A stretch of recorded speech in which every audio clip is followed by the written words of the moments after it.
Xbox Record This is a podcast celebrating all things gaming, food, and the good old days. Hosted by three BFFs, Daddy Diwali, Chipotle Bear, and Bubble Boy and Seven. This is Cortana. And remember, don't make a girl a promise if you know you can't keep it. As always, Spartans, see you online.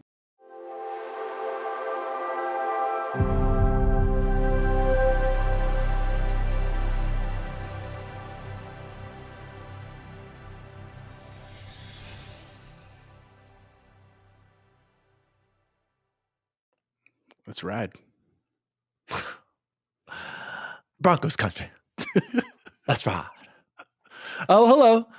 Daddy Diwali here, and welcome to Xbox Record This episode 84. My name is Daddy Diwali, and joining me as always is the assistant to the co-host, Chipotle Bear. Chipotle Bear, how are you?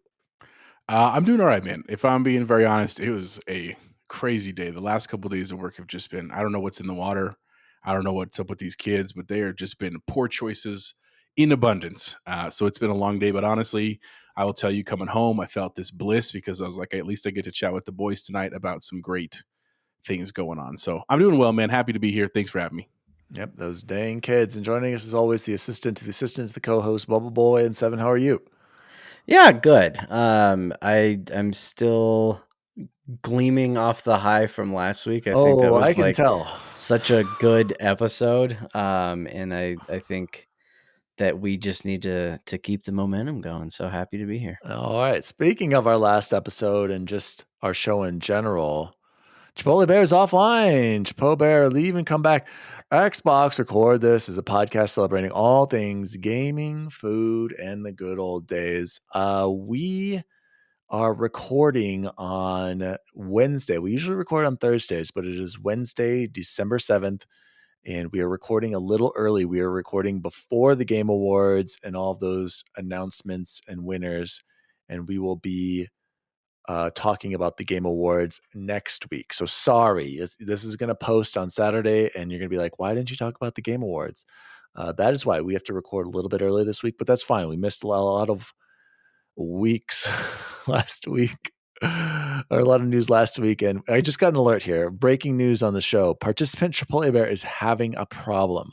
Participant failed with error, not recording. Okay, well, Chipotle Bear, why don't you give me a comms check here? No, not recording. You guys, can somebody donate we'll see to you guys our next week. Patreon? Because Chipotle Bear's internet is just complete caca. So Chipotle Bear, why don't you leave again? And also, I don't know, reset your caca. Chipotle Bear, it's not recording. I can see down here. There's just nothing there. So try again. Let's continue on, you guys. Let's huge XRT shoutouts. Boo, boo, boo, boo, boo, boo. That's where Jose would have his little soundboard there. New sub on YouTube. Shout out to Mariano Pompa. I'm pretty sure Mariano subbed to us after maybe possibly watching when we had Ains on last week. So thank you, Mariano, for subscribing to our channel. And then we also have another huge XRT shout out. It's working now to, let's just read it. It says, hello, gentlemen. Wow. What an episode. Kicking off strong with Little Debbie's, talking about mental health and the positivity of gaming, and even got some love for Elden Ring mixed in. I loved every minute of it. Oh, thank you so much. I enjoyed when Dan said, do you like Little Debbie's, or are you a liar? Because people who claim to not like at least one of their tasty treats are just having some sort of superiority issue. She's absolutely right. He's absolutely right. My list is pretty identical to most of y'all's. Number 5, honey buns. Number 4, strawberry shortcake rolls. Number 3, Sweet. zebra cakes / Christmas trees. First time I had one was at Bear Creek Drama Retreat, and it was incredible. Shout out to Manfredi on that one. Number 2, Swiss rolls, and number 1, the GOAT, oatmeal cream pie. Recently just bought some oatmeal cream pie flavored coffee. I was never really allowed these kinds of snacks as a kid, but my grandma loved them so every time I saw her, I knew I would have some oatmeal cream pies. The nostalgia cuts deep. Thank you to Ainsley for your honesty. What a personable and awesome guest co-host. As another mental health professional, I'm very excited to check out Rachel's content. There are so many good things to be said about gaming. In my clinical work as a certified recreational therapist, I help clients improve their quality of life through meaningful leisure. Meaningful leisure is just activities that bring someone joy, a sense of accomplishment, or any type of positivity. It doesn't matter what it is. And there are so many things to be gained from gaming: perseverance, facing challenges, a feeling that you can succeed, critical problem solving, teamwork, community building. I can go on and on about this stuff. Fantastic discussion. I have not beaten the Elden Beast. At one point, I finally got him down to 1,000 hit points left. One more hit would have done it, and I died with no crimson flasks left. Ooh. How I screamed in frustration. Still playing as mage. I'm struggling, but I intend to beat it before 2022 ends. What tiers do you suggest I add to my flask for this boss fight? Maybe that's where I'm missing something. This boss and the fire giant are my biggest struggles, but I'm in deep. I'll also give it up to the satisfaction of Power Wash Simulator. I love it too. See you online, Clairedasqurr. Shout out to Claire. What a letter, you guys. Thank you Thanks, so Claire. much, Claire. That I didn't read it until just now, Claire, and that was awesome to hear. I'm so glad you enjoyed our episode. You and our loyal small pact of listeners. Heck yeah. We are so thankful for all of you. Yeah. So, Claire, And go ahead. No, you go ahead, and I'll I was address gonna your say I Elden gotta Ring try to concerns. remember back. Yeah, I know one of the things that I switched to at the very end of the first time I beat it was, I don't know if it was one of the tiers or something, one of the like medallions or something that guarded against the lightning, because it made it so that I had it wasn't against the Elden Beast, it was against the guy you fight before him, but it made him a lot easier so that I had more health going into the Elden Beast, if that makes sense. It does. Go ahead, Jose. And Claire, I would say my only advice is, because I'll be honest, straight up, I couldn't do it by myself. I had to do it with a friend. Dan had to help me out. So if there's someone who can help you, and honestly, one of our other listeners, JBiz, is probably a pro at this point, could probably help you out if you need someone to tag team it with you. Just throwing that out. Or Dan's been back into it too. Yeah, what are you talking about? And anything else about her letter that you wanted to discuss there, Chapo Bear? No, I just want to say thanks, Claire. I mean, as I didn't actually get a chance to tell you yet, because this is when we started recording, but I reached out to Claire and asked if she would actually want to be on the show in the coming weeks, and she said absolutely. She's pretty free to record, so we'll definitely look into that. As luck would have it, Claire is actually back at Bear Creek for a short time, kind of in an interim role, helping Killa do our spring musical. We're doing Chicago. It's got a lot of dance numbers, and with Claire's background, she is helping us out, which is great. So I haven't seen her in person yet, but I've seen some social media posts. So happy to have her back around. Just help. Thank you, Claire, for making our day. We really do appreciate it. And I agree with you. In listening to our episode again on the way to work, I laughed out loud at the "Do you like Little Debbie's or are you a liar?" I thought that was a really small quip, but it was definitely. What it reminds me of is Siegel's Law. Yeah, that's for another episode, though. Not today. I'm just saying. I thought we brought that up already. So, Claire, here's the deal. Okay, you got to have, I believe it was 9. I think I did 10 flasks for health and 5 for magic.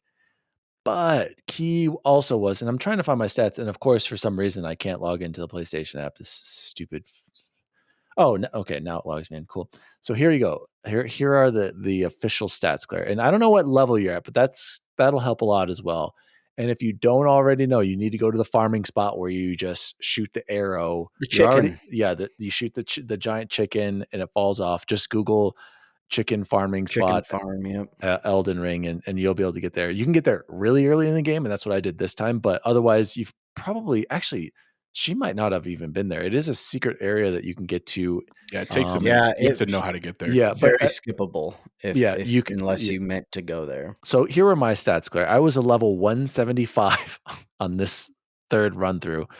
Vigor 60, mind 50, endurance 30. Who cares about strength and dexterity if you're a mage? Doesn't matter. Intelligence 75. I was blown away with my magic. And then here's what you want for your magic. You want to have the giant greatsword. It's incredible. You need to have the meteor shower, also incredible. Jose knows. And then the Azure, what was that spell? Is it Azura's whatever spell? I think is what it's called. Yeah, something like that. And I can help you, Claire. But anyway, my hit points are 1800, 300 magic, 143 stamina, and one more thing: weapons, Claire. You need to have the best mage weapon. Is the Jose? Do you remember what were you using? Do you remember by any chance? That it was the Comet Azure is what you're thinking. Comet Azure. That's the spell. what it is. That one's a beast. It was the staff that's the mask that you want is the one that has the two faces, one with the blue eye, one with the green eye. Gives you okay. And it's the same set of glintstone maybe. Here. So here's what you do, Claire. I can tell you that you want to have the meteorite in your left hand. You dual wield staffs, and then you want the Carrion Regal Scepter in your right. The Carrion you get from exchanging the soul from beating Renala, the library girl. So you go back to the finger in the home base, which I didn't even know about until the very end of the game, that you can exchange souls. Yeah, you go to him. You exchange your souls and you can select the Carrion Regal Scepter and it will be 0. Get that to +10. So that's in your right hand. That improves your glintstone, all those attacks. And so you have that in your right hand. Having the meteorite in left helps with that rock spell. And I also had, actually I checked, I had 10 health for magic. So magic really wasn't the big problem. And you guys, Jose, I'll have you know, I had to beat him this time. They patched the one where you could just have him stand still and do the spell out and take out the first. Patch that. Yeah. So I had to beat the first round legitimately. For that, Claire, I was just casting Glintstone Pebble on him over and over again. It really does enough damage. Just have your what's the copy of you called? Oh my gosh, what is your Mimic Tier? Mimic Tier. Have the Mimic Tier out there. As long as he survives that, and then when you get to Elden Beast, you're just doing the rock spell and the Comet what was it again? Was it Comet Azure? Azura? Comet Azure, yeah. Comet Azure on him. And I can get into more details about this later, but you've got this, Claire. You can do it. Especially if you get up to like 150 plus, you'll get it. But if you're not there, if you're only like 100 and something, that'd be tough. So shout out to Claire. Shout out to our new follower on YouTube. Before we jump into the warm-up, and I'm just going to bring up a topic right away. I need input and feedback from the audience. Do you enjoy our warm-up questions? And I'm assuming a lot of you do like them. But if we are really going to be an Xbox-focused podcast, do we spend too much time on these warm-ups? Because there are times, and I'm asking Jose and Chance as well, where we will spend 30 minutes of the show and not really talk about anything video game related. Yeah, let me finish. So that's my first question. Should we save this warm up instead of calling a warm up? We'll just say top 5 food and save it for the very end of the show, right before we go into the best food we had this week, and instead just jump straight into the news right away, or maybe jump straight into what we've been playing. What do we do? Because I am thinking about feedback. I look at our analytics. Most people stay for like the first couple of minutes and then they're gone. So if we are really trying to get new listeners, if we are going to be Xbox focused, maybe we should change that. And then 2, if not, do we stick with what I think the fans want, which I think a majority of the people enjoy, is our cold openings with the warm-ups and talking about everything. So Bubble Boy, go ahead. Well, I was going to say they're not always food related. They have happened to have been lately. We haven't done I can't remember the last time we did a video game when we've done a lot of food stuff. So we can certainly mix that up. And I think we had all kinds of Halloween specific ones before that. So I get that. But I was going to say too, Annette wrote in, that was her favorite part. So there's definitely people who that's what they tune in for. I agree, but I think Annette and other listeners would still listen if it was at the end. I'm assuming, or unless your mom maybe I'm wrong. Maybe she just listens to the first 30 minutes and she's like, okay, Xbox, screw it, I can go now, which could be a possibility as well. And I don't blame her at the same time. So, Jose, what are your thoughts? Oh, go ahead. For the record, my mom does listen to the whole show, even if it's not even though I know my mom doesn't know the video game industry like we do, although she's learning a lot, she said. I'll be honest with you, I'm not tied to having it at the beginning. I do agree with Dan that sometimes, like when we're at like the 30-minute mark and haven't gotten to the news, that is probably not a great use of our time. I would say that we could certainly move it to the end. I think we'd also potentially move the like thank yous or shout outs to the end. Like not that that's not important, because it is very important, but it is, that I'd push back on that because it's not, those can literally be like nothing or just like two things. Like we don't have too many shout outs or an intro letter, So. No, I mean, I'm not opposed to moving we could change it from opener to some other fun name. It's like, the today's day of reckoning or it could argument just be of the day, this or week's like top five. I mean, we tend to do top five a lot, so I don't know. Yeah. I'm not opposed to moving it for sure. I mean, I do think that I agree to the point that if we are predominantly an Xbox podcast. We love the food piece, we love the nostalgia piece, but ultimately, like, that is what we started this for. You know what I'm saying? Because we used to just do those top fives like in our nerd chat. We didn't have to have a podcast for that. So yeah. So I'm not opposed to doing that. I mean, I would definitely love to hear from the fans if they would love us to get to news first, or if they'd love to see things kind of rearranged. I would be certainly open to that feedback for sure. I do also think, though, for the record, it is something that makes us unique. There are still quite a few Xbox podcasts, and so even though we don't always do Xbox related stuff, for the record, the last time we did was only episode 80. It was only 4 ago when we did the customization in games. That was episode 80. So I know the last literally month has been food, but it's also a heavy food month because of Thanksgiving and Christmas. So anyway, Chance, go ahead. Yeah, I was gonna say, so of the podcasts that I tune into regularly, and then also even just radio shows that I listen to regularly, probably my favorite radio show is the afternoon show on Altitude Sports Radio 92.5 with Andy Lindahl and Nate Kreckman. And one of my favorite parts of their show is when they're not talking about sports. And I might be in the minority here, but when they go off on tangents, that can be one of my favorite things. And then one of my favorite non-gaming related podcasts is the Boogie Monster with Kyle Kinane and Dave Stone. And it's every week. They're like, well, we're 4.5 hours in and we haven't gotten to our main topic yet. And I think it makes it a little more authentic, maybe, and like not professional, but just a little more realistic. Like, hey, this is what we would be doing if we were sitting around talking. Like, we wouldn't be like, okay, guys, back to the topic here. So I don't know. That's just my 2 cents. Yeah, no, and I completely agree. Like when I think of Last Stand and Sacred Symbols and Knockback, my favorite podcasts, like I love when the brothers are just talking to each other about what they've been up to for the week, and same with Sacred Symbols. But I think the problem is that Sacred Symbols and Knockback and Last Stand, all these other podcast shows have gained a huge audience, and so they feel connected. Correct. And so they want to hear about that. Some new person listening to our show might be like, why are they still talking about Little Debbie's? Like, not that I think that person's crazy and they don't need to be here anyway, because I mean, let's be real. But I do think if we are going to keep it, we either need to speed it up and make it quick, like these are my 5 and that's it, and no explanation or something like that, and then write in and we can debate it more, or save it for the end when it comes to food, or so like, I mean, even right now we're 18 minutes in. We did talk about Elden Ring at the beginning, which is great, but so I don't know, something to think about. I just wanted to throw that out there. If we're trying to gain new listeners talking about Xbox and video games in general, I don't know. And let's hear, obviously, audience, I'd love to hear your feedback. Jose, go ahead. I was just going to say, go ahead. Yeah, no, go ahead. I have some stats I just reminded myself of. I was just going to say, maybe what we do for the next like 3 or 4 is maybe we intentionally mix up the whole order and just see how it feels, and then we can ask feedback, because sometimes it's hard to know what that really feels like for the audience and for us too. So maybe like next week we just try putting the top 5 at the end. Maybe the next time we put the shout outs at the end, just see what happens. You know what I'm saying? It's not a permanent sticking thing, but it could be a good experiment for the next couple of weeks. Just throwing that out. So here are some random stats. We're going to keep going with this opening. Screw it. We'll get to Xbox news here in a second. I do want to share this with you guys. Got this a while ago. As you've been seeing across the internet, people have been getting their Spotify year wrapped, or whatever, what do they call it? Some something I don't crap. know.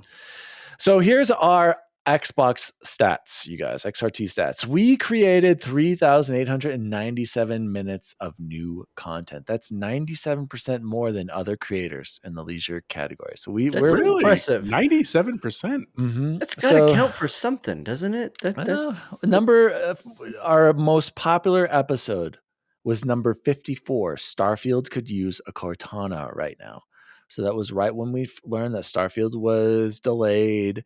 And that title right there, catchy for video game audiences. Yeah. 172% more streams than our average episode happened on that one. And this is just Spotify, of course. Your top country, United States, of course. Something magical happened between May 15th and May 21st. I believe, is that right around our year anniversary? I don't know. Sometime around that. You had 137% more listeners compared to an average week. And our listener of the podcast is the devotee. When your fans love a podcast, they really love it. They're quick to support new releases and play their favorite episodes over and over. So we've got a devoted bunch of XRT fans. Just probably Thank just you. the three of us listening. Well, no, that's just it. And I'm like, well, yeah, that's me, Jose, and Chance listening every week. But not even Jose gets to it every week. But these are That's not true. I get to it every week. Right away. These are Spotify. I don't listen to it on Spotify. So I'm thinking this is JBiz and me neither. Somebody. I switched to Spotify just to help with this, so that I listen to us so that's on Spotify and no other podcasts we'll on Spotify. Get to that. 26% of our 2021 listeners joined you again. So only a quarter of our listeners from 2021 stayed into 2022. A little concerning there. Chance is a part of this. 13% of the audience who listened to us the most. He's a part of that 13%. And so your podcast saw a lot of gains this year. We have plus 109% more followers this year compared to last. 106% more hours and 61% more streams. That sounds great, right? We've doubled everything, but when you've doubled from 5 to 10, is that really winning? Growth, if we learned anything from Fast and the Furious, it doesn't matter if it's by an inch or a mile, baby. All right. We are a top 10 podcast for 11 fans out there. So 11 people consistently top 10. Top 5 podcasts for 9 fans, Chances in there. And then we are the number 1 podcast for 6 people. Well, 5, Chance being one. I count. Can I count as a person? So those are our 2022 Spotify wrapped in review of our podcast. So there we go. Well, we're going to talk more about our podcast and possible ideas later, but please, audience, provide some feedback. What do you think? What do you enjoy about the show? What should we change? Please really write in, Claire. I would love it for you, Annette, Bizzle, Bacon. Where Bacon, where have you been? Write in. Not just YouTube. Well, I guess you do YouTube comments. Let us know on the show, or a new listener. If you happen to be a new listener, let us know what you think. All right, we are 22 minutes in. Let's head straight into the warm up for the week. Bubble Boys, take it away. Well, we couldn't do Little Debbie's last week and not follow it up with Hostess treats this week, and I want to guess what Allie's number 6 item was that she thought was a Little Debbie that was actually a Hostess, and I assume it was a Twinkie, but you never know. Hopefully, Daniel, you'll fill us in on what that item was. And so without further ado, the warm up. Wait, do you want me to call her right now and get her list? Oh, you don't know what it was? The one that she I'm saying, what was the one joining us live now on XRT? Oh, perfect. Live now. Here's my wife. Yes, dear. Hey, honey, you're she live knows she's now on on Xbox Record This. You are live. I just called you up. Oh, how exciting. Oh, we need to hear your top 5 Hostess treats. And keep in mind, you're first. No one else is gone. So please share us your list. Go from 5 to 1. I sent you a message. My top 5 is only 4 because I can't even think of a 5th that's good enough to make the list. Okay. Oh, wow. Number 1. No. Allie, you need to start 4 to 1. But here, folks, first. Runs in the family. Okay. She couldn't even think of anything. She only has. Yeah. Okay, here we go. go. It's. Okay, number 4, the little donuts. Donuts. Yep. Donuts. Okay. Yeah. Number 3, ding dongs. Okay, good. Number 2, the chocolate cupcakes. Yes, of course. And And number 1. number 1, the crack cakes. I don't know what the real name is. Coffee cakes, right? Coffee cakes, cinnamon Crack streusel, coffee cakes. Yeah. And Allie's absolutely right. Straight cocaine, you guys. Thank you so much, dear. Love you. Thanks for tuning in. Thanks for Love calling in. you. Appreciate Have the calling. fun. Bye. Love you. P.S. Were you Bye. one of our number 1 fans on Spotify? No, she No, was. Allie does Absolutely not not. listen to the show. Okay, Bubble Boy, take it away. Why don't we hear? Well, actually, who thinks they have the worst list? Jose, yeah, I knew it. Jose, you go first, then Bubble Boy. So here's the thing, and I'm in the same camp as Ali, and I was actually a little surprised because I'm a big snacker for sure, and I was like, oh, there's got to be tons of Hostess stuff. I was kind of surprised when I was going through. There wasn't like banger after banger of that. I was like, I love all these, like in the same way that I do with Little Debbie, for the record. But my honorable mention, and I only put it there because I've never had it, but I saw it today when I was looking. I was like, oh, that looks intriguing. They're called Crispy Minis. They look almost like a Pop-Tart. I've never heard of them or seen them, but they're intriguing. So we'll see if I check them out one day soon. But official number 5, Ho-Hos, right? I do like a good Ho-Ho. It's basically like a Swiss roll. It's like their version of it. Number 4, I don't get them very often, but I do like them when I get them, which are the snowballs. I think there is something novel about the pink thing. I do like coconut and chocolate. I have no issue saying that. Number 3, the cupcakes as well. I just think like, and this is going to sound Number like 3? Well, because I feel like they're so. I mean, I'm not going to say that because that's an argument for all of these. Number 3, cupcakes. Number 2, the Twinkie. It's a classic. It is delicious. My number 1 though is the donuts. Dude, I will eat the caca out of some donuts. But Cocaine. they're on the table, Yep. literally chocolate, Oh, powdered yeah. sugar, all So day. not even all a day specific donuts. flavor, just Yeah. doesn't matter. Yeah. Right. Even the brown Yeah. kind, like the light tan one, it's like cinnamon. I don't like. I That's would my never choose favorite. those, but if Crunch it's there, donuts. this is That's my- crunch right Crunch donuts, number Yeah. 1. Yeah. Anyway, you want to go, That's my Bubble Boy? list. Go ahead. Oh man, okay. Yeah, so my honorable mentions, and I haven't had any of these, but I saw that they exist and I was like, man, I need to find these. They're called bouncers, which they come in 3 flavors. They're bite-sized Twinkies, the cinnamon donuts, and bite-sized ding dongs. I was like, yeah, that sounds incredible. But I couldn't put it on the list. Yeah, Jose? Wasn't that your nickname in college? Yeah, Bite-sized of ding course. dong? Oh. That's what she said? Good one. Top 5, coming in at number 5, birthday cake cupcakes. That's hard to say fast.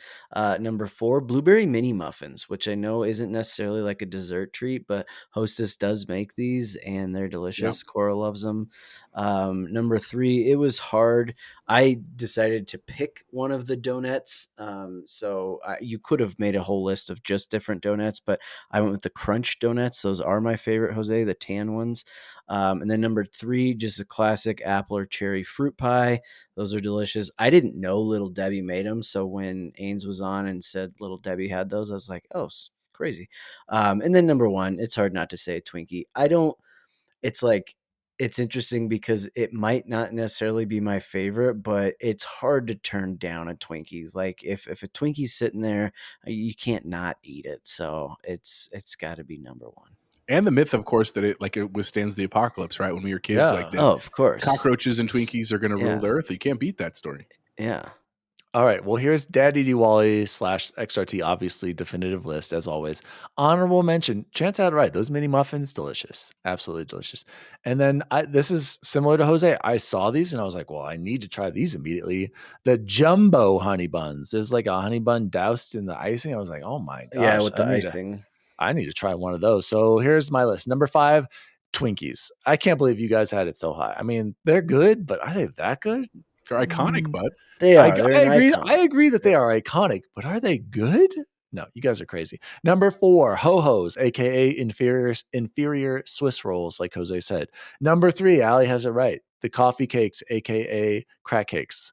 Incredible. Snelling was talking crap. Go try them. They'll blow your mind. Consistently amazing and delicious, by the way. Number 2, Jose and Bubble Boy were right on the money with this. Crunch donuts, straight crack. These things, I could eat so many of these, and they would have been number 1.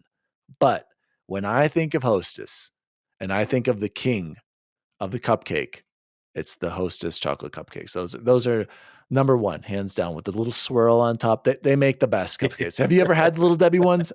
trash compared to Hostess. So when I think of Hostess, I think of those. I think of my mom. I think of taking the tops off, right, and then making just Yep. just combining two to make a super muffin top to eat, and then eating the rest. It's just incredible. So go ahead, Jose. So there you That's just go. hilarious.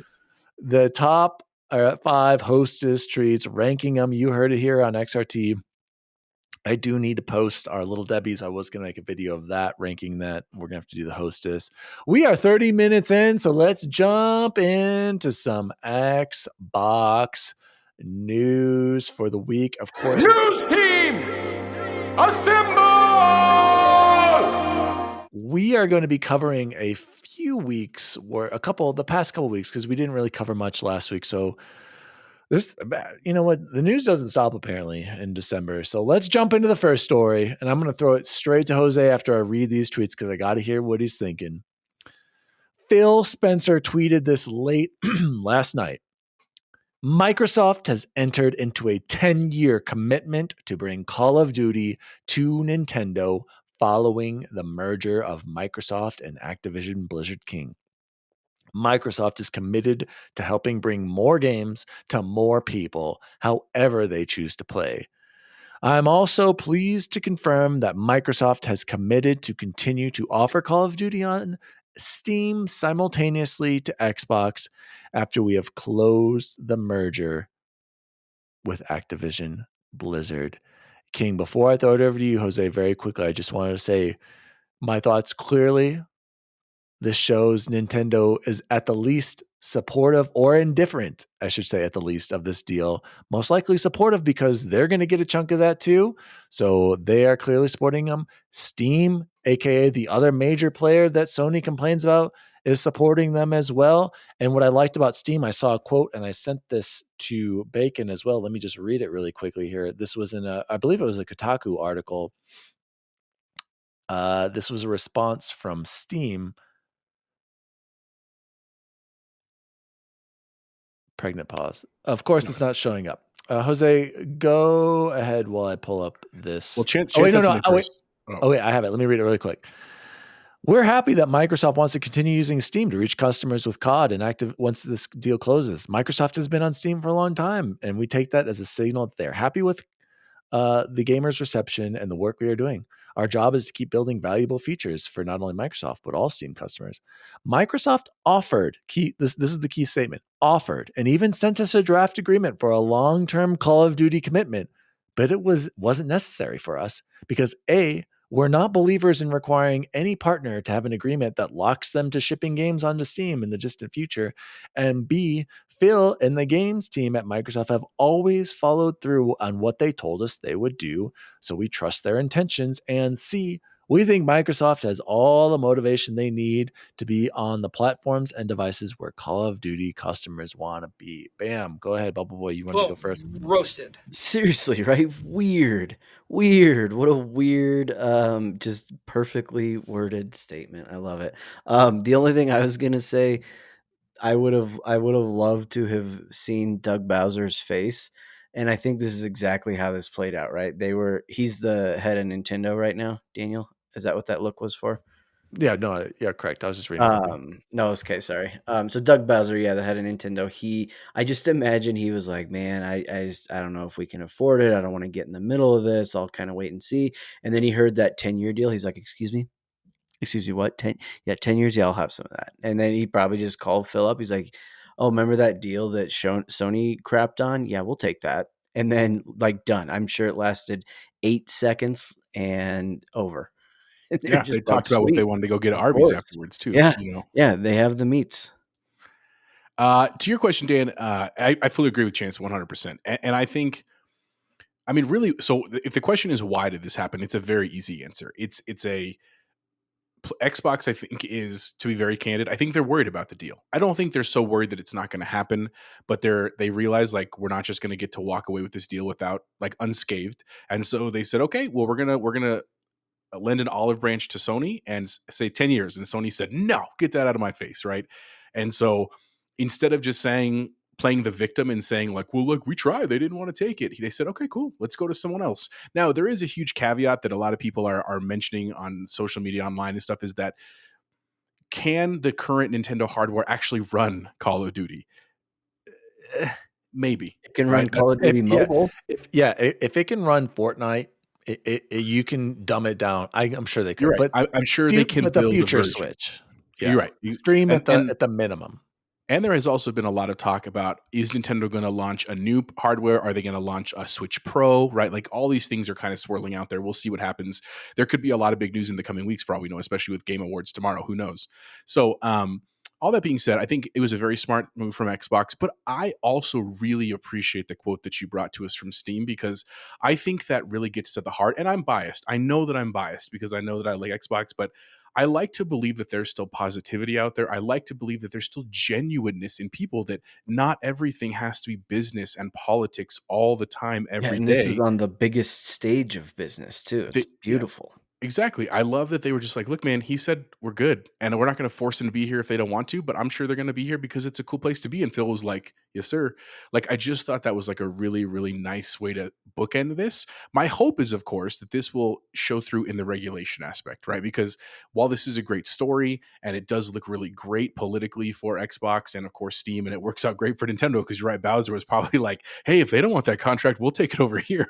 You know what I mean? Like, that all makes sense. But ultimately, I hope it's enough to influence to be like, look, I understand the concerns about this, but ultimately, I don't think that Xbox is the villain that Sony is sometimes making it out to be in this whole deal. There was a whole really good article in the Wall Street Journal this week that basically was an opinion piece about how this would be such a good thing for gamers if they did acquire Activision Blizzard, right? Which I think was really nice, because Wall Street Journal is a huge outlet, right? Now, granted, it's an opinion piece, right? But still, that's bringing some more of the positive light of this that I'm really excited about. So overall, cool story. Hope it works well. We'll see what comes. I know the regulation stuff is getting tighter, and we'll just see what happens.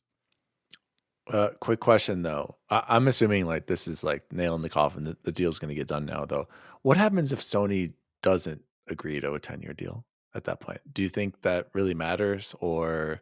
I think they will still offer them the game, because again, we made the argument from the beginning that if you are a company who's truly interested in making money, and they are, in addition to making great games and being relevant and all that kind of stuff, you want to get on every platform possible. You want to do it at Nintendo, you want to do it on Steam, you want to do it on Xbox, you want to do it on mobile, you want to do it on Sony. Right now, granted, if they offer it and Sony shuts it down because maybe they're going to revitalize Killzone, maybe they're going to really pour everything into Destiny and they're going to say, nope, we don't need it, they'll turn their nose up. But that could happen too. I just don't get the sense that their player and fan base would like that.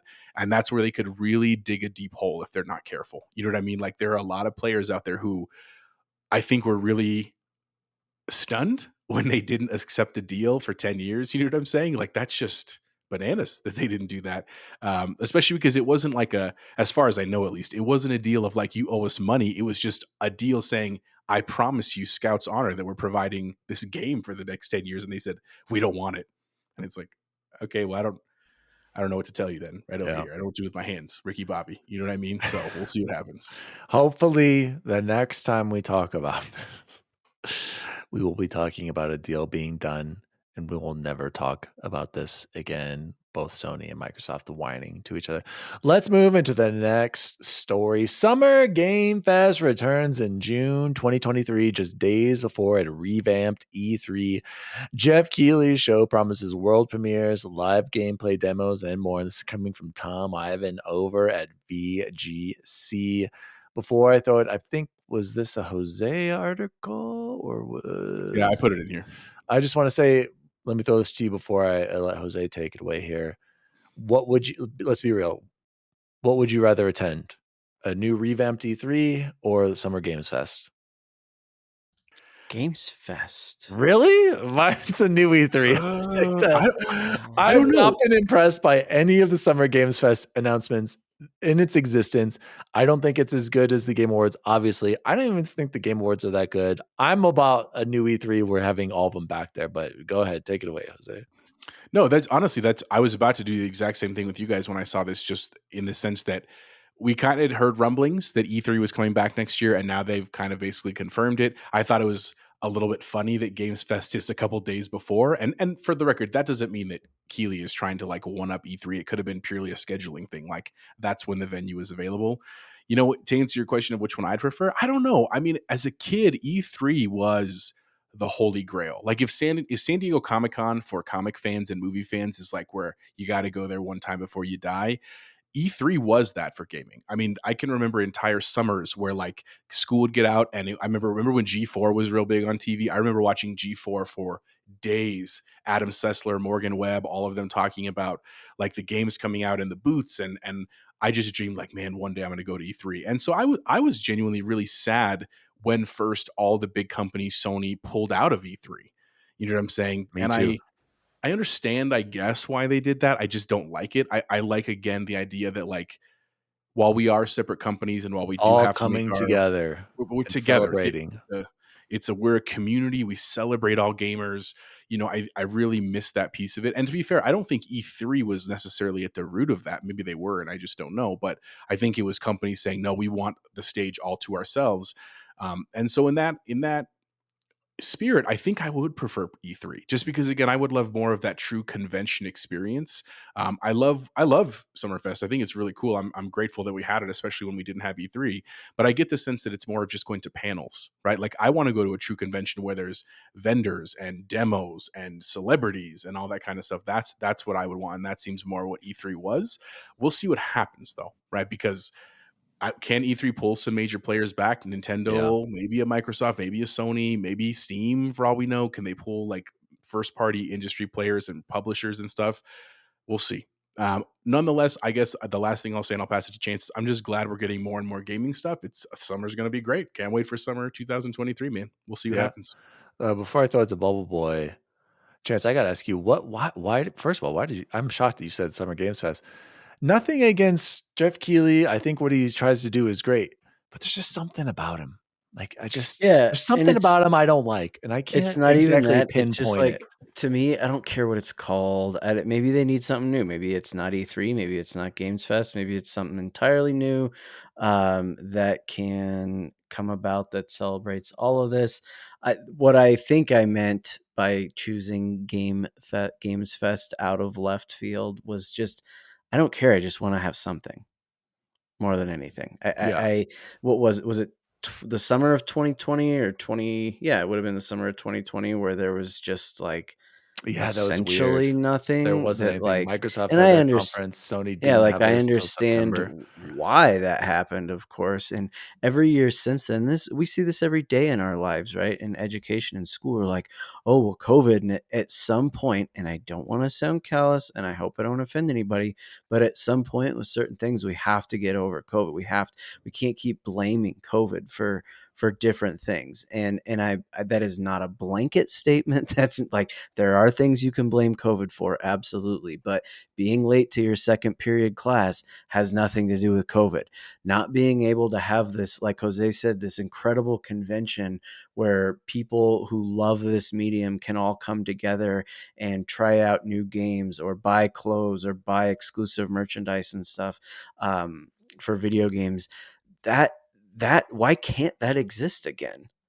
You know? And so, I wasn't necessarily choosing that. I know that's what I said, but it's more just like, I don't care, but let's do something. And let's have the XRT boss bankroll it so that we can all go. Someday. I completely agree. And I'm still on the side of, I'd rather it just be an E3 mega thing, and Jeff, you can have a part of it. But I don't think it's a good idea. I see what he's trying to do, but I don't think it's a good idea to have separate events trying to do the same thing. Go ahead, Chipotle Bear. So here's my question for you, kind of as an addendum to this. This summer, let's say that E3 doesn't go well for whatever reason. It could be not enough interesting stuff, not enough attendees, rising costs, another pandemic. It doesn't do well. Do you think it would be done for sure at that point? Like never come back? Or do you think they would chalk it up to, oh, it's just a new renewal year? You think it'd just be gone forever, Dan? What about if this isn't a good thing, you got to stop and then fine, let Keighley host both events. But that's the thing. I'd rather him not host both events. Like let him have the Game Awards and then let E3 go back to how it was and him be a part of it. But him running it, I don't know. He's getting a little too powerful, you guys. Something about him, I just don't know. Does Jeff Keighley? Where did he come He's obsessed from? with Hideo. Yeah, I don't know. I think he was on like G4 or one of these shows or Okay. networks. Because I or just he- take it for what it Google is it. at this point, and I can. Yeah, God, why is he this all was it a powerful video kid? I games want to say it guy? was a kid the other day that asked me Look it up, Jose. like, oh well, you know a lot about this. Like, where did he come from? Why does he? Nobody What? knows. Who's Yeah, he? Like, why can't it be Mr. Siegel's Game Awards? Like, yeah. what? Again, You he's know? getting too powerful. Obsessed with Hideo. Move on. By the way, we're going to see something from Hideo. Maybe that Xbox game tomorrow night. Let's move on to another random topic, and this is more of a shout out. I do believe. I'll just read it. So recently, and this is coming from VGC again, Tom Ivan, Starfield director says Xbox exclusivity is awesome, but he's feeling the pressure to sell consoles. I have to say, if you are a fan of Fallout, if you are a fan of Skyrim, if you are a fan of the Elder Scrolls or anything Bethesda, the Toddfather, one of the greatest visionaries, video game creators, he was on our Mount Rushmore. You need, both of you, I don't know if you did or not, listen to this episode, this interview with Lex Fridmen on his podcast. It is incredible. We could talk on and on about this. There are a few points I wanted to bring up. One, this is a quote from him. He said, "We've had a lot of success with the games that you've talked about, but we've never been kind of a platform seller, the game for a platform for a period of time. And so there's a lot of pressure and a lot of responsibility there to make sure we deliver for everybody." So he was talking about Starfield, and I like this. I appreciate him being honest and being a little timid about this. This Starfield is going to be a big game for Xbox. We were talking about how Halo was the major pillar of Microsoft and Xbox. Bethesda, whatever Bethesda starts to bring, starting with Starfield, is going to be one of the major pillars moving forward for Xbox with He's absolutely right. and Has to be. and Bethesda. So I don't blame him feeling a little bit of pressure. But to be honest, they haven't made a really bad game. I mean, I think Starfield's going to be incredible, and Here, he's showing some humility, which is great. Also, really quickly, he talked about Starfield possibly sacrificing frames for quality. They want to make sure it's a beautiful game. So guys, buckle in. Mr. Maddie and Lord Cognito were talking about this on Defining Duke. I'm afraid that if they don't have a 60 FPS mode, stop. Optically, that would be terrible. I'm just letting you know, optically, that would be horrible. Would we all still play it and love it? Absolutely. But optically, that would be bad if they do not offer 60 FPS, especially after I've played Skyrim in 60 FPS and Fallout. I would rather be in 60. I will take the hit in visual quality. And then he also talked about like the meaning of life to him and just his previous experiences. They have ideas for where the next Elder Scrolls is going. Guys, if you are a fan of any of these games, go listen to this. He doesn't speak out that much. This podcast is incredible. It was like 3 hours. It flew by to me. I learned so much, appreciated it. Shout out to Lex Fridmen. Bubble Boy, go ahead. I know I threw a lot out there, but No, you're good. What I was going to say was it would be interesting. And after listening to our episode from last week, when I had pointed out how maybe Fable could be that new thing, I wonder how easy it would be for something like Starfield to be the new face, considering how when you think of Skyrim, when you think of Fallout, there isn't a main character. You're always creating this character who looks wildly different. There's so much option and customization, as we pointed out in that one top 5 of ours, that you can't. It's really hard to have one central figure. Obviously, none of us know what that could be for Starfield, and so that makes it a little more difficult. I think, like, when I think of Elder Scrolls, I don't know that I can think of a specific one thing to point to. When you think of Fallout, you can think of like the Vault Boy, right, or the Nuka-Cola stuff, but that's why I wonder if this franchise, as much as it needs to be the number one staple of Xbox moving forward, how they would visually find something that's the equivalent of Master Chief. agreed. Jose, what do you think about the 60 FPS things and some of Todd's comments about being all this pressure to be a platform seller? So I have a couple thoughts. So I was the one who originally put this article in, and it was before we met with Ains, which was awesome, by the way, and actually fit a lot to what he was talking about with the 343 question of why is 343 not having as many resources for being kind of one of the top tier studios for Microsoft and Xbox. I really just appreciated the vulnerability of Todd Howard saying like, look, we're so pumped about this. We're so excited for the game. We're so proud of what we've done. We were definitely bummed that we had to delay it because we loved the bookend Yeah, I of the forgot 11-11. to bring up that quote. You know, we could have done this, but he goes, we just wasn't ready. We needed more time. And even though it hurt us so much to do, it was the right thing to do. I have a lot of respect for that. And in hindsight, I don't know what I would have done in terms of games, because like I think about how much I have played in the last month, and literally, not that I wouldn't have made time for Starfield if it had come out, but like between Gotham Knights and Stick of Truth and Callisto Protocol and Dead Space coming up and still playing Forza, still playing Halo, Battlefield, Modern Warfare, like I don't know where I would have fit in this 100-hour game. Like I genuinely don't know how I would have done that and still kept like my job and family and stuff like that. And so I really appreciate his vulnerability to basically be like, look, we're super excited, but I also appreciate what he was saying, because the whole point of the article is him saying like, we're so grateful that we are like, they're expecting us to be the Babe Ruth, the Muhammad Ali of their platform, but like that's a lot to ask. You know what I'm saying? And that's part of what's so paralyzing about this situation that we're in, is that we're aiming for that as much as we can, but to some degree the hype is almost getting too big. And here's two great examples of that. One, Gotham Knights. In this, and that goes to the 30 frames per second thing. I still maintain that I loved Gotham Knights. The 30 frames per second did not diminish a single minute of my experience in that game. Would it have been cool to have 60? I mean, maybe, but again, I didn't see any point of the game where I was like, yep, ruined because it was 30 frames per second. And so while I certainly agree with you, Dan, and coming from an OLED running a Series X, I would love for it to be 60 frames per second. For me personally, Chipotle Bear, that would not affect my gameplay. Right? If they told me you can have a 60, be like, cool, I'll turn it on and I'll probably enjoy it. But it's not enough for me to have a negative view of the game for having that. I do hear what you're saying about the public view. You just said it with Gotham Knights. Like, yeah, you're right. And you're exactly right about that, is what I was trying to say, is that optically that will hurt the game. My hope is that the gameplay / story / open world / name it, you're right, would kind of be its saving grace. But we'll see what happens. The other thing I will just say is that the other example of this is God of War, right? And I haven't played God of War, but I've heard a lot about it from people I trust, like Chance, from people I trust in podcasts like Ains, and then just in general. And I think that people they were expecting too much, right? You are expecting a perfect game, and there is no such thing as a perfect game. There's not, right?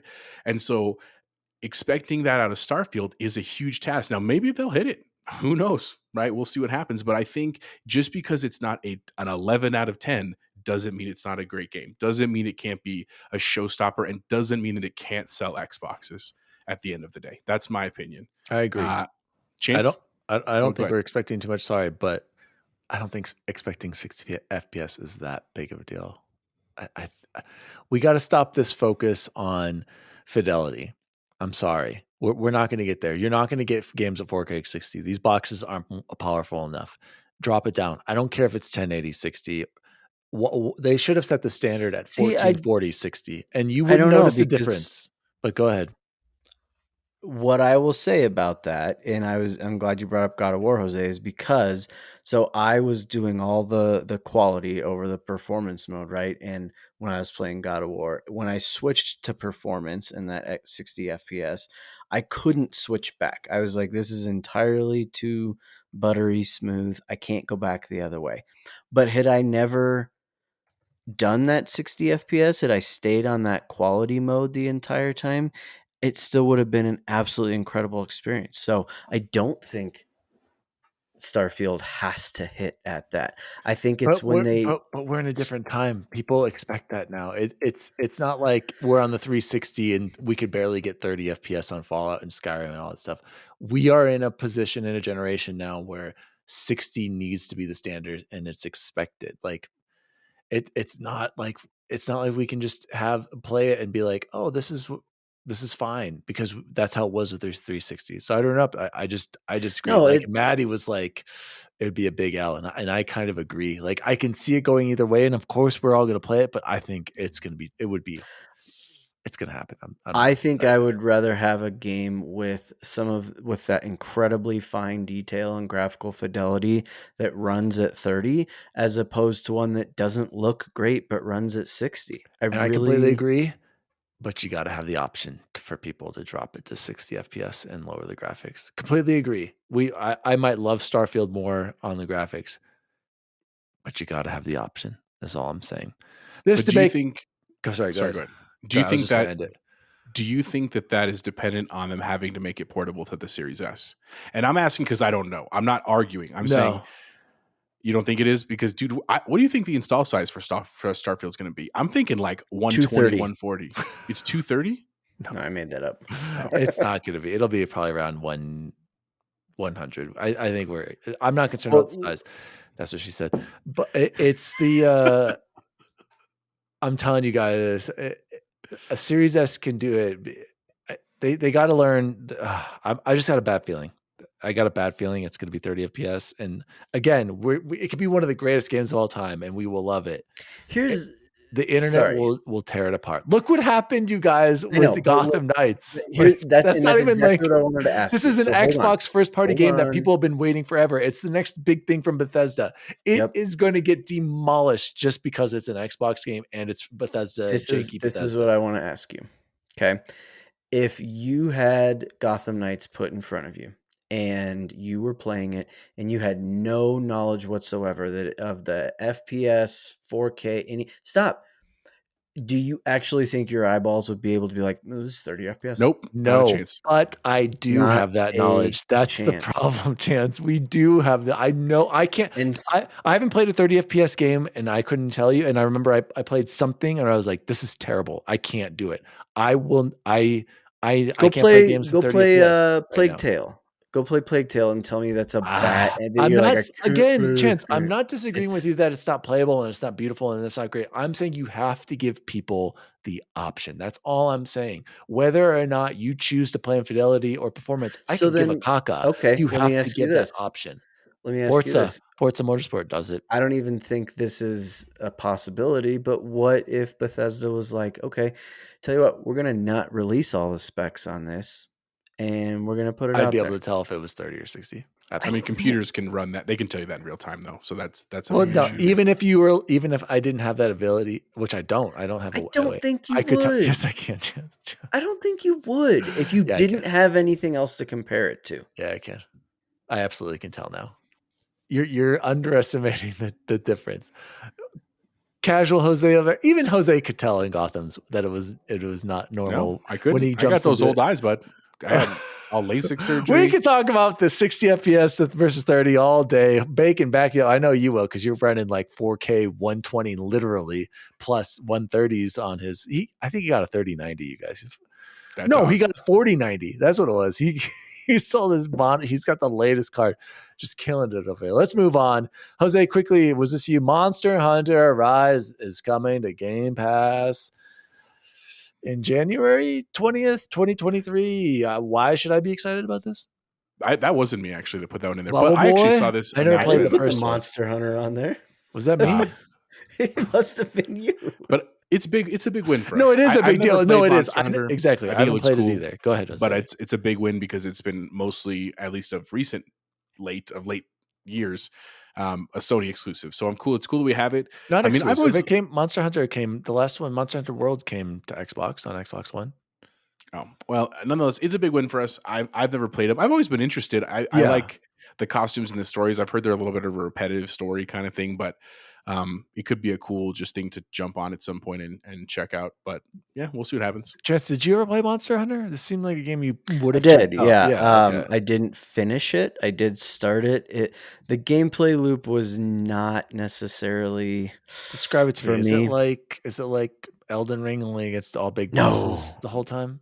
No, I didn't. I would have a really hard time comparing it to that. I guess you could kind of see it as that. There were probably, God, I have to remember, 10 or 15 different classes that you would choose from in terms of like what your weapons were that made the game completely different based off of each one.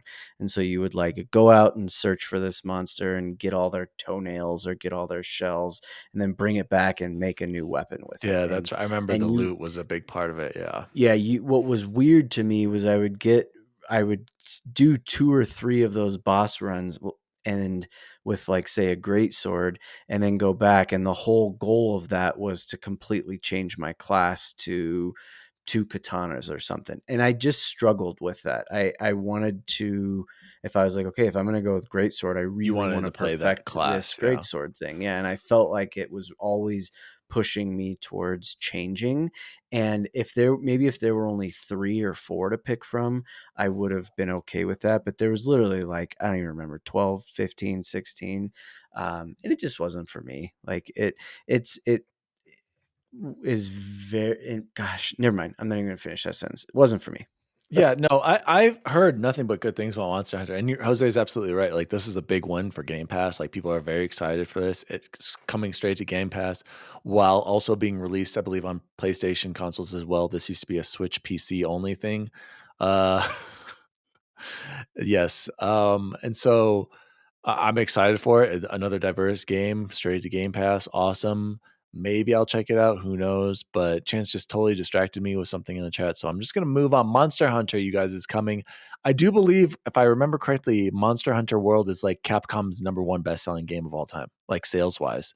So moving on to the next news story. Destiny 2, prepare to take a leap of faith, Guardians. In partnership with Ubisoft, the worlds are about to collide with brand new cosmetics. Destiny cross Assassini's Kratos. This was on December 1st. Twitter. Who brought this story up? Bubble Boy, is this you?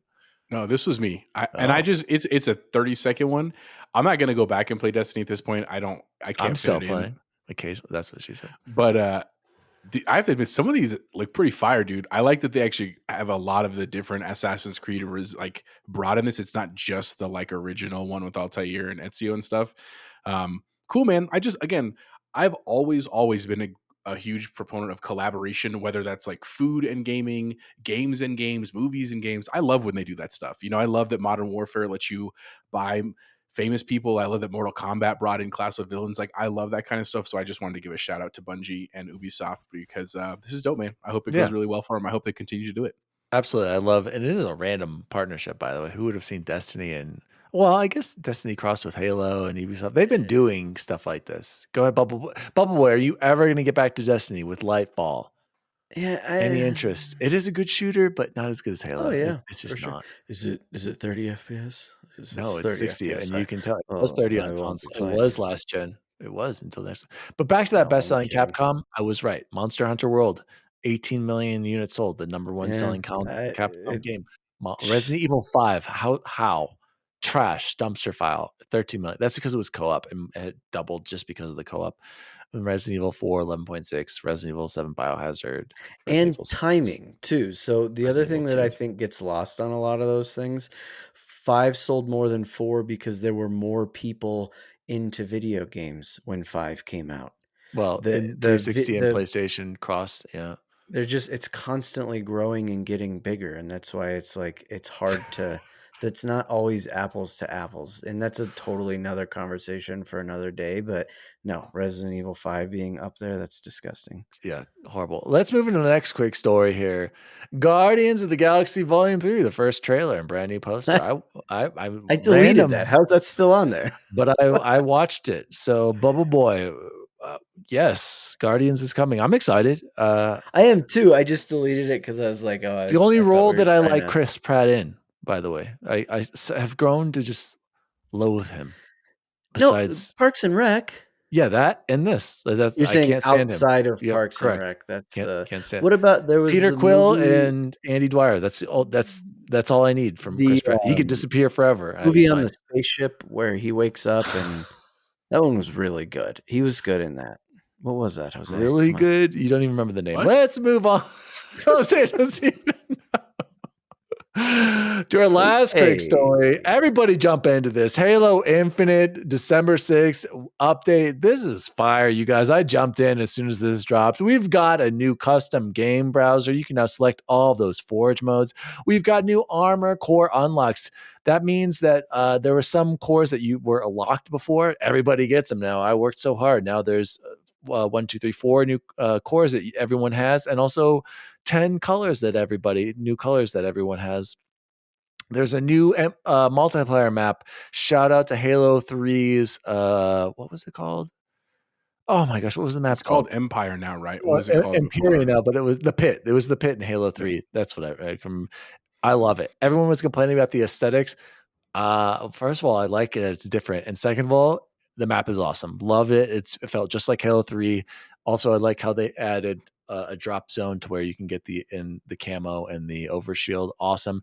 Network improvements, ranked widget improvements, PC improvements in general, and also PC input and mouse and keyboard improvements, and player reporting and muting. Guys, this update was fire. Everybody was so excited, especially because now nobody was anticipating being able to just have that match browser for all the The Forge Forge game mode modes. stuff, yeah. Super cool. They just need to take a few more steps to get a little bit more specific in the multiplayer, like being able to select, like, I only want to play Slayer on these maps, or Slayer and attrition on these maps. Just they're getting there. I had a lot of fun on the new map. Jose, did you have a chance to go check it out at all, or are you going to jump on with me this weekend? I'll be on with you this weekend. I have not yet because of what I've been playing. We'll talk about that here shortly. But I'm excited, man. I've said it time and time again. Like, I love playing Halo, and I mean what I said last time with Ains, that I love Christmas time because it is the time when a lot of us have some downtime to play and are more willing to like stay up late and stuff like that. And it was fun. I mean, I think about last Christmas when we had those big team battles with Snelling and Wonton and Allen and literally everyone just on and laughing and having a good time, man. Like that is what this is about. And so I love that this happens. The one thing that I would like to see, and I haven't even logged in yet, so maybe it's there and I don't know. I would love to see some featured maps in Forge. I'd love that to become a feature, just because I imagine right now there's not probably a ton, but that's going to spike in the next 3 to 6 months. And so being able to kind of weed out which are the really, like, maybe best reviewed ones, most played ones, that kind of stuff, I would love to see as well, for sure. But otherwise, I'm pumped, man. That's a great point. I think hopefully there is something like that, because whenever I've seen people screenshot it, it does seem to show ones that I've actually seen on Twitter before. So, Bubble Boy, will you be dropping into Halo, or are you just like, No, I genuinely want to. This would be what would get me back in. Like you guys said, this weekend, I could see myself playing a little bit with you. you still need to do co-op. You got to get those co-op I know. achievements, man. No, I know. And I had said it way back in the infancy of XRT that was one of the things that I felt like Infinite was missing, was the ability to really, really customize my Spartan like exactly how I wanted it. I felt like there was a little bit too many limitations on some of those things. I know this doesn't fix all of it, but I like the opened armor core thing because that always felt a little restrictive to me. And be honest, you didn't work hard to get those armor cores. I think I have all but one. You only needed to get to like level 5, I think, for each one. So it's not like that's like giving something out for free. I don't think, at least. But Yeah, no, I'm not too concerned about that. But I am still concerned about the cross-core the color options, Jose. Still not there. That was one of the first that's what I things was I gonna was ask about. excited to see. Yeah, No, it's still and not there, guys. I can't select the color for these different cores that go. All colors need to be unlocked. And to be fair, Destiny was way worse about this. Destiny 2, remember, I think I told Bubble Boy about that. Like, you'd the use it shaders and and it was stuff? gone. Oh, The shader God, was gone. terrible. Terrible. Now they finally have it where you can select whatever you want and you can change the appearance, which is really cool. Halo and we need to will get get somebody there. on that can explain to us why that is. Like, does it Yeah, take up there too much must be memory? some Is technical it? reason. There has to be a reason. Yeah. It can't just be like, well, no, we don't think it should be like that. Like, there's Yeah. there's just no way, and I'm not smart enough to have figured it out. Maybe Yeah, I'll have we to really Google should. that later. All right, last story. Let's close the news like we always do with coming to Game Pass for December 2022. Available today, Eastward, Cloud Console PC, The Walking Dead Final Season, Cloud Console PC. By the way, if you guys haven't finished all the Walking Deads, the ones that are around Clementine, you need to do it. Totally reliable delivery service, PC. Great name right there. Lego Star Wars, The Skywalker Saga. Chance had this in his news. We'll talk about this in a second. Cloud console and PC December. It's already out right now. Hello Neighbor 2 is also available now on Game Pass, Cloud console, PC. Chained Echoes, cloud, console, and PC December 8th. So by the time this is live, it'll be out there. Metal Hellslinger, which Chance played, now is going to be available on Xbox One. That was a serious game before. High on Life, guys. I cannot wait. This is the game I'm so pumped for. I cannot wait. December 13th, available day one on Game Pass. I'm going to read the description for this because I have to. From the mind of Justin Roiland comes High on Life. Humanity is being threatened by an alien cartel who wants to use them as drugs. It's up to you to rescue and partner with charismatic talking guns, take down Gamantuous and his gang, and save the world. Gosh, I cannot wait for High on Life. Potioncraft, Cloud Console, PC December 13th. Rainbow Billy, The Curse of Leviathan, Cloud Console, and PC. Don't forget, guys, Battlefield 2042. It's available now through EA Play. Ultimate Perks. Oh, leaving December 15th. Ooh, some big ones here. Aliens Fireteam Elite is leaving mid-December, December 15th again. Breathedge, Dragon Quest 11, Firewatch. That was a good walking simulator, guys. If you like walking simulators, go play Firewatch. Lake, One Piece Pirate Warriors 4, Neoverse, Race with Ryan, Record of Lodos War. Rory McIlroy PGA Tour is leaving EA Play, and Transformers Battlegrounds will also be leaving again on December 15th. Boys, besides I know High on Life, is there anything else we're going to play? Am I going to play my first Lego game? You need to. You absolutely need to. It is so. Do you like Star Wars at all? Real Star Wars, yeah, not Legos. Dude, it is. We've done this. We've been over this. Bubble Boy, here's the thing. I barely have time. I haven't even watched Andor yet. Apparently, I need to watch that. I can't commit to a Star Wars game. Yeah, I hear it's good. What I was going to say is this might be a perfect game to put in Grayson's hands. And that I will agree with. Yes, that absolutely. and you can play Can you with play him co-op? Can you play 4-player co-op? Could I give each of the girls a controller? Because that's what I was thinking, guys. Oh, that's a good question. Don't tell anyone. Santa is bringing Grayson one of those shock or the race red controllers. Nice. I'm like, do I need to ask Santa to bring the girls their own colors? Like Maddie would Absolutely, love that blue, and then Rookie Yeah. maybe get that shock yellow. Only use it for me though, because I love the yellow. But anyway, sorry. Don't listen to this, Grayson. I don't remember about 4-player. We've only. Oh God, what am I? It's got to be at least 2. I mean, that's a start. No, 2 for sure. Cora and I played all the time, and it was different enough. Some of those old other Lego games, you really couldn't separate yourselves from one another. This one's better. It's a lot better. It's not perfect, but yeah, tethering. That was the word. It's perfect for you to. It's free. It is 1,000,000% worth your time. I think it was worth your money. Does he like Star Wars? Does he get into that? Yeah, he loves Grogu. He already knows who Grogu is. Oh, yeah. And you like, can you've never seen anything. When can I start watching that stuff with them, you guys? I wanted to ask you. When can I start watching Avengers and Star Wars? Cora watched Into the Spider-Verse. Yeah, but that's a cartoon. I know. She watched Mandalorian. A seizure cartoon. Day one. Penelope and Scarlett watched Mandalorian, and Penelope and I watched Boba Fett season 1. That's why. That's how she got into. That's how I got into it too. She literally walked into the room at the moment my jaw dropped, and I saw him for the first time, and she's like, "Daddy." Yeah, but Cora is a little bit older. Like Jose, like she is. That's fair. She is. How old is Scarlett? And 5? Grayson's in between. You're muted. Scarlett's 5.5. Penelope's going to be 8 here soon. When did you start with Scarlett? I mean, that's my barometer. So it's hard because Scarlett, I don't think is as into it as Penelope, obviously, but she will watch it because Penelope's watching it, and she likes it too. She just doesn't have the time, like the attention span. And so honestly, I think that the girls could handle probably 90% of Marvel. Maybe I'm a bad parent, but I haven't started it with them because I want them to be able to sit through the whole movie, because like the whole point of it is to like, I want to watch the whole MCU with them. Like I'm so excited to do that. That's what I want to do so bad. And same with all the Star Wars, but they're too long. Like that's what's nice about the shows is it's like a 45 minutes to an hour, which is much more doable, and it's much more pausable.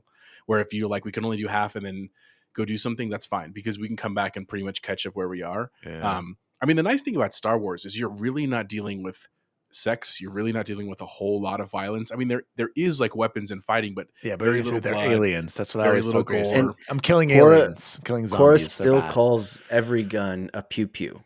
Oh, the Oh, pew pews, right? So it's like that's a good point. Okay, well, something to think And about. I'm pumped to play this with Penelope because I got them the Series S upstairs. Like, this is a perfect one for me to like sit on their couch, play Skywalker Saga with them. I'm super pumped. Very nice. Well, guys, speaking of what we've been kind of watching there, let's jump into what have we been playing and or watching. I can go first very quickly here, guys.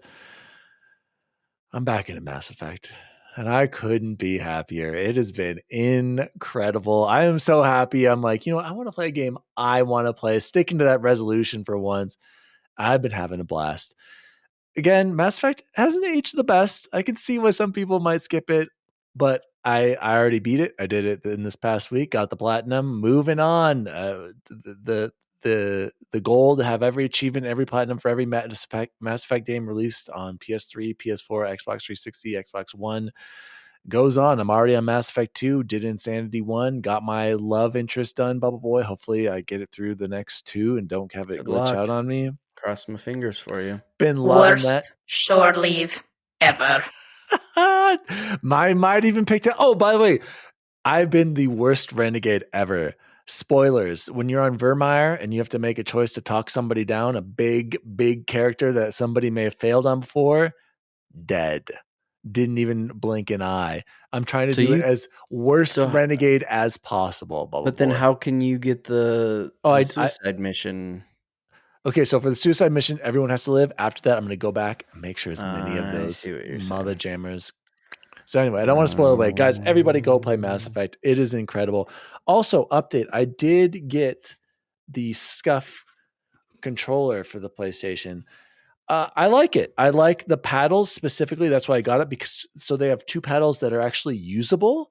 So I'm trying to play Mass Effect 2 now without using any of the face buttons, always keeping my thumbs on the thumbsticks, trying it out.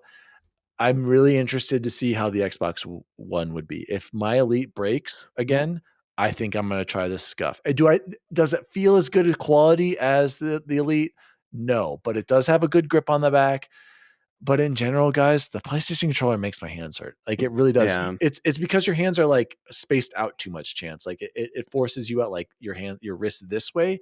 I have never had any kind of cramps or pains while I've been playing on controllers, and I couldn't even tell you how long. Consistently, my hands hurt from holding the PlayStation. The thumbsticks, I think, are a part of it. The triggers are not very ergonomic, and battery life sucks. If you have a long session on these controllers, you have to charge it every night. I don't have to do that with my Elite. What's going on? I'll even have the vibration off, Chance. What is going on with these controllers? I forgot to charge it. Gosh, was it 3 nights Yeah, ago? you're screwed. And Cora was all excited to go down and, as she calls it, let's play Spider-Man gymnastics. And we went down there, and I was like, sorry, Cora, we plug can't. it in. Played last night, and so we can't now. Like, I was like, that Xbox controller hasn't been charged in 3.5 years, and it's only 2 years old.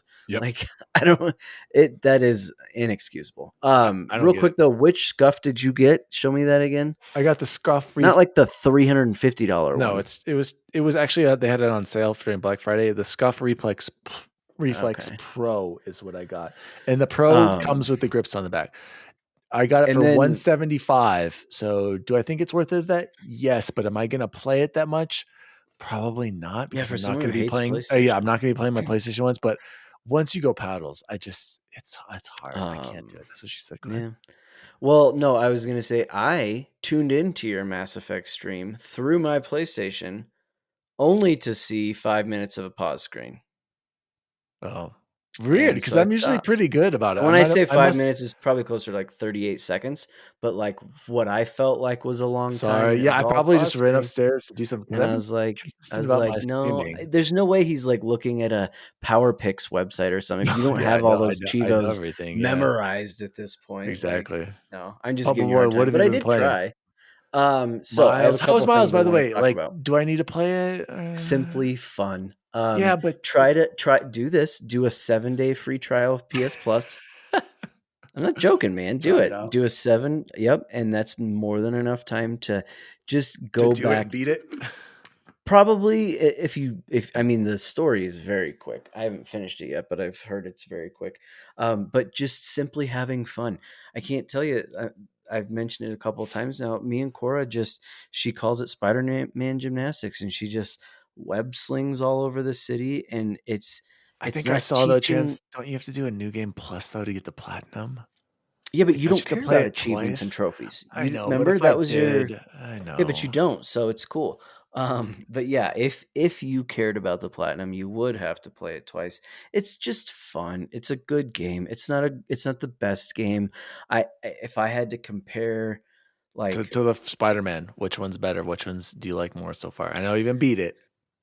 yeah, the Spider-Man 1 is better, but not Yeah. in the way that God of War 2018 was so much better Yeah. than 2022. And there's part of me that's like, man, if I had to pick one of these games to keep for the rest of forever and I could only play one on my PS5, hands down, I'm going with Spider-Man right now. Like, hands down, absolutely. It might not, it's hard to say it's a better game, but it might really be. It really might just be. It's Wait. fun. Are you saying Spider-Man or Miles Morales? Sorry, Miles Morales is The one you would the rather original, have? the Spider-Man 18. 2018, 19 is most definitely better than Okay. Ragnarok. Oh yeah, no, I was thinking about that. But do you Definitely. feel like Miles as a character is more interesting than the other Peter Parker in the His game? voice is so high in this game, and it's annoyingly high. Luckily, it's not. He doesn't talk a ton, but it's not. Annoying like Aloy. Got it. Okay. Yeah, What it's not else? the Oh, most Pentiment. compelling, but then so I picked up Pentiment. Um, it is it's insulting that a game like that, and when I say like that, a game like that can get a 10 out of 10, and then people trash on Callisto Protocol, which I'm excited to hear about from Jose in a minute. It makes no sense to me. Callisto Protocol set out to do what it did, and from what I understand, it did absolutely that. Pentiment set out to do a very specific thing, and it did that. It's not a 10. I'm sorry. I don't. That's fine. I'm not. Just like God of War isn't a 10. Yeah, that's fine. I'm not enjoying it really. I want to Oh. finish it because I want to see what the hell the hype is all about. I'm only on day 2, so I know the thing that's supposed to make it really, and it was, I guess, spoiled for me, but what's supposed to make it compelling hasn't happened yet. But I had heard also, like, oh, after the first hour it gets really good. No, it doesn't. I'm like 3 hours in, and none of my different choices have mattered. None of my character background matters. It's okay. You're trying it. You're giving it the old college try. I felt that after 5 Exactly. minutes. Not every game is for everybody. And that's fine. Play what you want to play. And I'm then playing Mass Effect again, guys, for like yeah. the 300th time. Come on. And then lastly, I'm watching, have you guys, Welcome to Wrexham? I've heard of it. I've not watched it. Just beyond wonderful. I know I talked about it a little bit last week when we were talking about Apple and Ted Lasso and stuff, but it's literally like real life Ted Lasso. And so if you don't know what it is, it's Ryan Reynolds and Rob McElhenney bought like the oldest international football club in the world, which is the Wrexham team in Wales. And it's, Ashley's watching it with me too. She was like, it's literally romantic. Did I say this last week? What do I feel like I've already said No, this? you mentioned that you liked it. You hadn't gone into Yeah. details. I didn't And know then this is about them really buying a real it's football They club. really a bought it, yeah. Real documentary. life. And Ryan they Reynolds is a like, football partial minority owner, is what you're saying. no, Or they are majority. the owners. They are the Okay. chairman. Wow, They're I- co-chairman. They make all kinds of jokes about how like Ryan Reynolds has the movie star money, so he's like more of the boss kind of thing. But they are the owners. It's not like Condoleezza Rice here with the Broncos. They are the owners of this. Boom, roasted. Well, but you I know know what I what you mean. mean. I Like, know I what you don't mean that in a bad way. Like, she doesn't own it. She owns a sliver of the Broncos, which I'd sell low. That's what they always say on Wall Street, right? Show is absolutely incredible. It's on Hulu, Hulu. Peacock, Hulu. Yep, Okay. Hulu, because it's originally on FX. I have laughed. I have teared up. It's nostalgic. They do these like kind of spotlights on different fans who we think we're like, I'm a Chiefs fan, you guys are Broncos fans. These people would put us to shame on their worst day of fandom in terms of what those clubs mean to them. at least the way they portray it in this documentary, and it's just really cool. Is it a It's one movie or is it a series? How long? no, How long is the episode? so each episode's 28, 29 minutes long. And I think there's 18 or 19 right Oh, now. wow. I know. I was like, oh, this is going to be like a 3-part series and it's over. We just finished episode 8 or 7 last night, and it totally went away from being a documentary, and it was like a spoof episode where they did a few different things. They did like this history lesson on whales, which was actually super, super cool. They did a cooking show, like a live cooking show thing. They did Sports Center, which was, I was literally crying. I was laughing so hard when they pretended to be the two guys from Sports Center. And then they did like a Jay Leno late night talk show thing, all centered around Wales or their soccer team. So I cannot recommend it enough. It's Daniel, cover your ears. Don't listen to this, but for Jose, it's scratching the Ted Lasso itch, at least for a little bit. It's sports, it's humor, it's real. Can't recommend it enough. Love it. I'll check it out, man. Jose, what have you been playing and or watching? So I've only been playing one thing, and that is Callisto Protocol. Oh, yeah, that's right. Literally, when we got off with Ains last week, I literally went straight and downloaded it. I didn't play it because even though it actually downloaded in like 10 minutes because it was only 45 gigs or something like that, it was like late enough that I was like, I don't want to do this. I want to like sit and enjoy. And so I waited. I am absolutely loving it. Now, that comes as no shock. You guys know I'm a big horror guy. I absolutely adore Dead Space. I love Resident Evil. And it scratches that itch in a way that I cannot express that makes me so happy. I just checked my true achievements. I thought it was way further. I'm only like 4.5 hours in. Oh, wow. And I think that is because I'm truly taking my time. I'm checking out every nook and cranny. I am making sure I have like every item and selling the ones I don't need, so I have extra credits and stuff like that. But absolutely adoring it. I'll do kind of a full review when I get to the end. At this point, I already think it's worth your money and your time. I will say a couple of highlights and not lowlights, but some question marks. I was at first kind of confused by the combat. It is not the same as Dead Space. It is to the degree that you have the over the shoulder, you have these kind of like space weapons, but it has this very new mechanic where you are constantly dodging like an enemy's attacks, and then you have to like time your hits afterwards. And that it just like didn't click in my brain. Like I was wasting so much ammo when I was dying and my health was terrible and I just like couldn't grasp it. And then it finally clicked about 2 hours in. And I'm really enjoying it. And to the point where like I'm experimenting more with like combos, which like, I'll be honest, I never did in Dead Space. Like my Dead Space strategy was like, get the original plasma cutter, deck it out to the nth degree as soon as I can, and just blow things away. Like that was my entire strategy. I think I only finished the game with 2 guns, that one and then like the wider version of it. You know what I'm talking about? This one is different. This one really kind of encourages you to pick 1 or 2 lanes. You have several weapons. I actually just got my second gun and really invest it because resources are very slim. Like that, I as much as that's frustrating in the game, I really appreciate that. Like that just makes it, I like that strategy element and the inventory system. Like literally, this isn't a spoiler, you only have 6 slots in your inventory, which is like heinously small. And so like when you were talking about like medical weapon or medical items, your ammo, and then even just the like you can find these things that you can put into a machine to like get more credits, it's a true balance of like, which do I take? And then like if I go to the machine and I can sell them, do I go all the way back and get that other stuff? Really enjoying that element. I think it's a great game. It's absolutely gorgeous, like stunningly gorgeous. Like I mean literally beautiful, and the sound design is incredible. If you have the opportunity to play with it with headphones, absolutely play with headphones because it is creepy. And it's, remember how Scorn, Dan, was like squishy and it was very uncomfortable? This has that same kind of overlay in a lot of areas, but it's very purposeful and it matches the environment, it matches the enemies. Super cool. Overall, I'm loving it. The story is it's not the best start to a story I've ever seen, but it's satisfying enough. I think I think Josh Duhamel's voice and face is a really cool addition to it because the facial expressions are amazing in the game. So anyway, I'm very excited to go through it. I'm hoping by next Thursday when we record, I'll probably be done because I just love playing it so much. Other than that, I haven't played anything else. I still need to go back and finish Stick of Truth. Obviously, I'm going to play Halo with Dan and the boys sometime this weekend.